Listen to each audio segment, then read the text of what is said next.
Resurrection Ertugrul मुस्लिम history पर बनी सबसे पॉपुलर सीरीज है और दुनिया में सबसे अच्छी सीरीजों की लिस्ट में इसका भी नाम लिखा जाता है। इसके बाद कई सीरीज आई लेकिन इसको पिछाड़ना बहुत ही मुश्किल था उनके लिए। लेकिन अब हमारे फेवरेट एंगिन एल्टन एक नई सीरीज लेके आ रहे हैं जिसका नाम है बारबरोसलर। तो सबसे बड़ा सवाल यही है, क्या बारबरोस दिलिश एर्तुरुल को पीछे छोड़ पाएगी? क्या उससे भी अच्छी ये सीरीज बन पाएगी?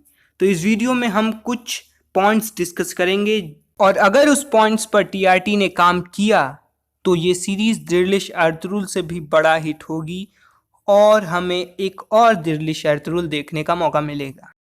इस वीडियो के एंड में मैं बताऊंगा आप सबको कि क्या ये सीरीज अर्तुरुल को पीछे छोड़ पाएगी या नहीं। और पॉइंट्स डिस्कशन होने के बाद मैं आपको कुछ शूटिंग क्लिप्स दिखाऊंगा और कुछ नए इमेजेस दिखाऊंगा जो बारबरोस के सेट से यहाँ पर आ चुकी है। और एंगिन एल्टन टीआरटी के हेड और बारबरोस के डायरेक्टर का इस सीरीज के बारे में क्या कहना है वो भी बताऊंगा। तो बिना किसी देरी के चलिए ये वीडियो शुरू करते हैं।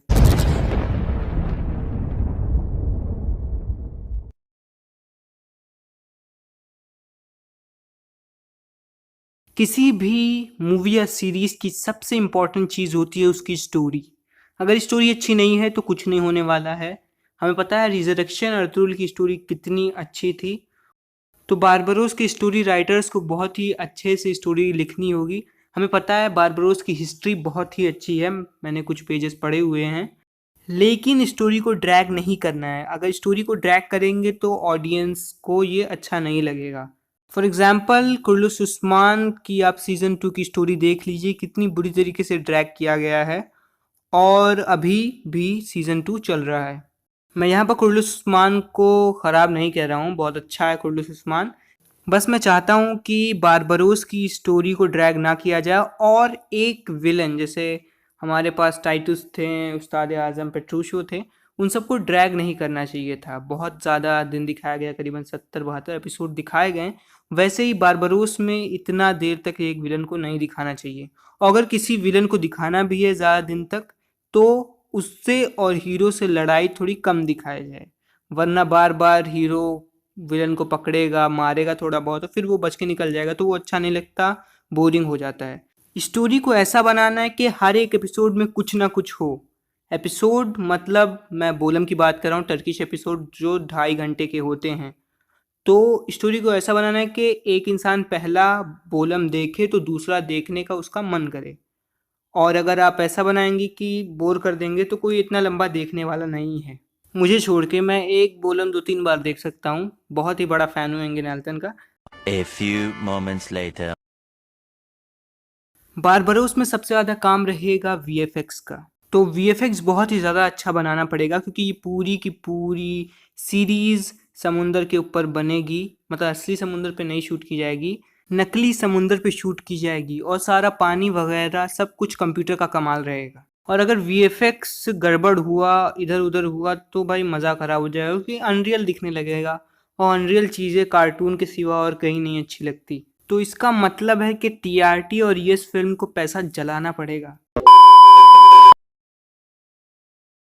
कैरेक्टर सबसे इम्पोर्टेंट चीज़ यही है। बारबरोस में बहुत सारे कैरेक्टर होने चाहिए और सब बहुत ही अच्छे होने चाहिए। मतलब ये नहीं है कि जो विलन रहे वो भी सीधा हो, ऐसा नहीं कह रहा हूँ। मतलब कैरेक्टर्स जैसे सल्चान की तरह, जैसे गुंदोगदू की तरह, जैसे नोयान की तरह, जैसे सातिन कोपक की तरह, जैसे सुल्तान अलाउद्दीन की तरह और अर्तुरुल वे की तरह भी होना चाहिए, एक ना एक, तुर्गुत की तरह, दोआन की तरह, पमसी की तरह। अर्तुरुल में कैरेक्टर्स की भरमार है और सब एक से एक हैं। मेरे हिसाब से अर्तुरुल को पीछे छोड़ना, अर्तुरुल से अच्छा बनाना कुछ भी बहुत ही मुश्किल काम होगा। लेकिन जब एंगिन ही दोनों तरफ हैं तो हो सकता है कि अच्छा बन जाए। इस सीरीज़ को महमद बोजदैक नहीं बना रहे हैं, ये सीरीज़ यस फिल्म की है और देखते हैं अब की बार यस फिल्म वाले क्या करते हैं। वो पहले ही अब्दुल हामिद जैसा ड्रामा बना चुके हैं और वो ख़त्म हो गया और बहुत ही अच्छा ड्रामा था। अब देखते हैं बारबरोस में क्या होगा। डबिंग बहुत ही ज़्यादा इम्पोर्टेंट चीज़ है। अब इस सीरीज़ को भी उर्दू में डब करना पड़ेगा, ये बहुत ही ज़्यादा ज़रूरी है और ये टीआरटी की भी है। तो देखते हैं क्या टीआरटी वाले बारबरोस की डबिंग करवाते हैं और कब कराते हैं, और करवाना बहुत ज़्यादा ज़रूरी है क्योंकि तभी ज़्यादा ये सीरीज़ पॉपुलर हो पाएगी जब ये उर्दू लैंग्वेज में भी अवेलेबल रहेगी। लेकिन डबिंग मेरे हिसाब से पीटीवी को देना चाहिए, क्योंकि दिल्ली शहरतुल के बाद पीटीवी को कोई बड़ा प्रोजेक्ट चाहिए और मेरे हिसाब से बारबरोस सबसे अच्छा प्रोजेक्ट होगा। दिल्ली शहरतुल करीबन जनवरी तक ख़त्म हो जाएगा 5 सीज़न, और उसके बाद बारबरोस की डबिंग शुरू कर देनी चाहिए पीटीवी को। अगर जियो के पास चला गया तो जियो ने कुर्लुस उस्मान की मेरे हिसाब से तो सही डबिंग नहीं की है। आपको हो सकता है अच्छी डबिंग लगे, लेकिन मेरे हिसाब से अच्छी डबिंग नहीं की है, और एटीवी वालों को किसी और चैनल को देना चाहिए था डबिंग के लिए। और इस सीरीज़ को रिलीज़ होते ही नेटफ्लिक्स पर अवेलेबल कर देना चाहिए इंग्लिश सबटाइटल्स के साथ और काफ़ी सारे लैंग्वेज के सबटाइटल्स के साथ, जैसे कि स्पेनिश हुआ, अरेबिक हुआ और बाकी सारी फ्रेंच, लैटिन, ये सारी लैंग्वेजेस जो हैं इन सब में नेटफ्लिक्स पर अवेलेबल कर देना चाहिए। तो देखते हैं क्या करते हैं, और अगर टीआरटी ने इन पॉइंट्स पर ध्यान दिया और इस पे काम किया होगा तो ये सीरीज़ दिल्ली शहरतुल को पीछे छोड़ देगी और बहुत ही ज़्यादा अच्छी सीरीज़ बनेगी। लेकिन अब मैं बताने जा रहा हूँ आपको कि मुझे क्या लगता है ये सीरीज़ अच्छी रहेगी या नहीं। लेकिन उससे पहले मैं एक चीज़ बता दूं कि एंगिन एल्टन ने कहा है कि ये सीरीज़ सितंबर 2021 में रिलीज़ कर दी जाएगी, और मेरे हिसाब से टीज़र जो है इसका, ट्रेलर मतलब, जुलाई में आ जाएगा, जुलाई या अगस्त में टीज़र आ जाएगा, और हमें फर्स्ट लुक लगभग जून के एंड में दिखेगा या फिर स्टार्टिंग जुलाई में।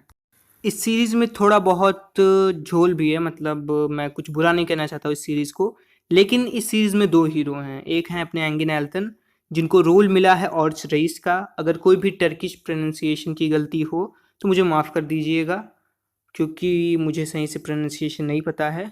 और दूसरे हीरो हैं उलांश, और उसके बाद का मुझे नहीं पता क्योंकि प्रोनाउंसिएशन गलती हो जाएगी, तो माफ़ कर दीजिएगा मुझे इसके लिए। तो इनको रोल मिला है खैरुद्दीन बारबूरसा का, या फिर कहें हिजर रईस का, इनको रोल मिला है। अब देखिए गड़बड़ कहाँ हो रही है, ये कि एंगिन एल्टन 2 या 3 सीज़न तक ही सिर्फ काम कर सकते हैं, और हिजर रईस को मेन रोल मिला है जो 5 या 6 सीज़न जितने भी रिलीज़ होंगे उन सब में रहेंगे। तो ये सीरीज़ स्टार्टिंग 2-3 सीज़न तो बहुत ज़्यादा पॉपुलर होगी, लेकिन उसके बाद जब एंगिन एल्टन की डेथ हो जाएगी, मतलब रियलिटी में नहीं, मतलब ऑर्च रईस की जब डेथ हो जाएगी, तो फिर ये सीरीज़ की जो व्यूअरशिप रहेगी वो कम होगी। मेरे हिसाब से उलांश को मैं कुछ बुरा नहीं बोलना चाहता हूँ क्योंकि ये बहुत ही अच्छे एक्टर हैं, लेकिन मेरे हिसाब से इस चीज़ को जो भी देखेगा वो ज़्यादातर एंगिन की वजह से देखेगा। मेरे फेवरेट भी एंगिन, और मैं भी एंगिन की वजह से ये सीरीज़ देखने वाला हूँ। सो इसलिए मुझे लगता है ये सीरीज़ दिल्ली शहरतुल को पीछे नहीं छोड़ पाएगी। वैसे मैं चाहता था कि ऐसी सीरीज़ कोई एंगिन बनाए जो अर्तुल से भी अच्छी हो, लेकिन मुझे लग नहीं रहा है ये हो पाएगा। अगर होता है तो मुझे सबसे ज़्यादा खुशी होगी।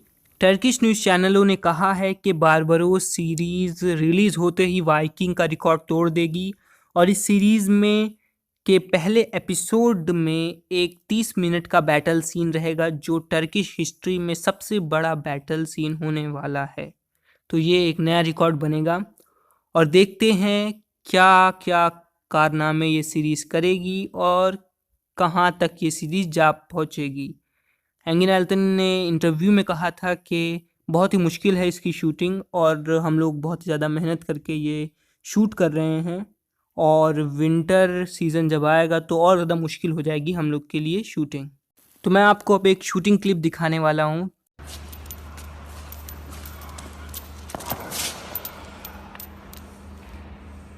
अब बस इंतज़ार है इस सीरीज़ के रिलीज़ होने का, और मैं चाहता हूँ आप सब बेसब्री से इंतज़ार करें क्योंकि ये बहुत ही ज़्यादा अच्छी सीरीज़ होने वाली है। तो मिलते हैं आपको नेक्स्ट वीडियो में, तब तक के लिए बाय। और अगर आपने अभी तक मेरा चैनल सब्सक्राइब नहीं किया है तो चैनल को सब्सक्राइब कर लीजिए ऐसे और वीडियोस के लिए, और मैं बारबरोस की अपडेट देता रहूँगा। अर्तुल पे भी वीडियो मैं बनाता हूँ, वो सारे वीडियोस आप देख सकते हैं। और अगर आपको वीडियो अच्छा लगा हो तो वीडियो को लाइक कीजिए और अपने दोस्तों के साथ शेयर कीजिए ताकि ये इन्फॉर्मेशन आपके सारे दोस्तों तक पहुँच सके। Thank you. Thanks for watching.